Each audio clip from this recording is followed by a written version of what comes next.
We love reading Little Old Woman by Margaret Batty. Illustration Debabrata Sarkar. Little Old Woman. When little old man said, "I think I'll go down the mountain and buy sheep," little old woman started worrying about packing. He's never ever left home. Now he'll be tramping with little old horse for 12 whole days. Rice, flour, tea, sugar, she said, and onions, potatoes, cooking fat, spices, and salt. She even woke up at night to add more packets to the heap in the middle of their hut. "Woman, will you let me sleep?" cried little old man from his place near. She crept back under her quilt, but she was soon up again, rummaging, rapping, fidgeting. "An axe for firewood," she said, adding to the pile. "Or for fighting off a black Himalayan bear," he said in a quivering voice. "Like Uncle Jimmy," said she. He got clawed on his chest when he went down the mountain to buy sheep. Now little old man could not sleep either. "Maybe I should not go," said he. "Nonsense. You can strap on my onion frying pan under your sheepskin jacket." "Do you remember Cousin Dorji?" he said. "He got killed by a rock in an avalanche when he went down the mountain to buy sheep. So you can wear my iron soup pot on your head and take a spade to dig yourself out." When the day came for little old man to leave, they loaded the pony. The old man took up his pack, the axe across one shoulder and the spade on the other. Strapped to his chest was the frying pan, and on his head the soup pot which came over his ears. He peered out from under the rim, and as he led the pony down the mountain road, their knees wibbled-wobbled under the weight they carried.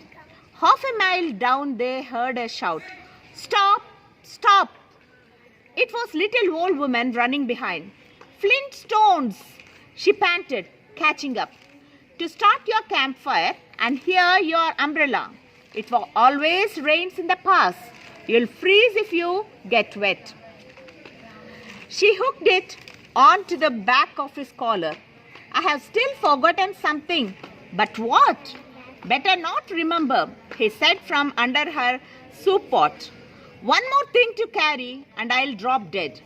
"Go then, and be sure to offer salt to spirits of the mountain before the pass, or they'll be angry." When he camped that night, he chopped firewood, made tea, cooked dinner, and wrapped himself warmly in readiness for sleep. The little old wife think of everything, he smiled. But what? Little old woman lay awake thinking. Little old man met his avalanche right after his pony had crossed safely. Whoosh! Down came heaps of muddy, snow-carrying stones of every size. Clunk, tuck, tinkle, tick-tack, boom, tuck, crash.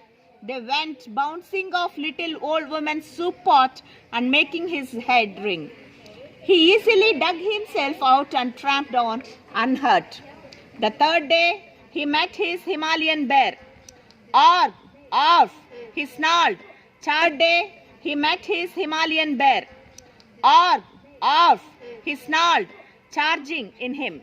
Little old man's knees turned to water. He tried to thump at the bear with his axe, but he could not do much, for his arms seemed like rubber because of his heavy pack. The bear easily tumbled him onto his back. "Now I'll end up like poor little Uncle Jim," he thought, half fainting. "Goodbye, little old wife." But the bear could not get the bite out of him. It broke its nails on the old woman's frying pan and its teeth on her soup pot and ran away in disgust. On the fourth day, the little old man and his horse came to the swift river. 2 pine trees with rough planks across made a bridge. The planks were old. They broke under the weight of little old man and his overloaded horse. Both fell through and went swept away. High on the mountain, little old woman asked every traveler who came up the road, "Did you pass my little old husband and his horse?"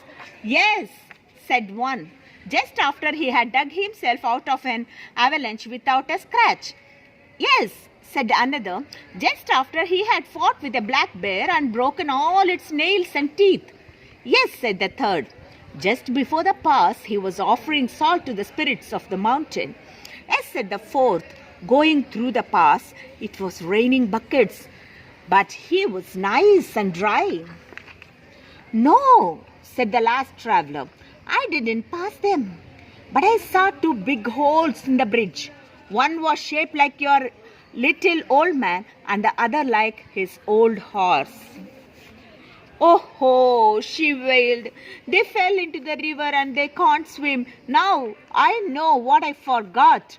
And she brought out 4 sheepskin bladders filled with air with which to cross rivers. Too late, she wept. Several days passed.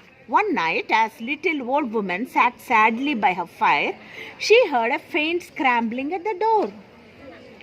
There stood little old man, cold, tired, and very hungry. Little old woman was overjoyed. When he had rested and eaten, he told his story. "My heavy pack got jammed between 2 boulders in the river. I'd still be there if some shepherds hadn't rescued me. But our old pony is lost. But these sheepskin bladders, you could have floated," she said. "Ha, if you hadn't loaded us up we wouldn't have fallen through in the first place. Ha, if you hadn't carried all those things, you would not even have got as far as the bridge," she cried. "And ha, if your pack hadn't been so big, you wouldn't have been saved by those 2 boulders." And thus they argued for the rest of their lives. There was no more talk of going down the mountain to buy sheep. Little old man had travelled enough. Instead, he told the village children of his adventures. "I'm a bigger hero than Uncle Jim or Cousin Dorothy," he boasted. At least, I got back alive to tell my tale. As for crossing rivers with skin bladders, pooh, I didn't even need those, did I?"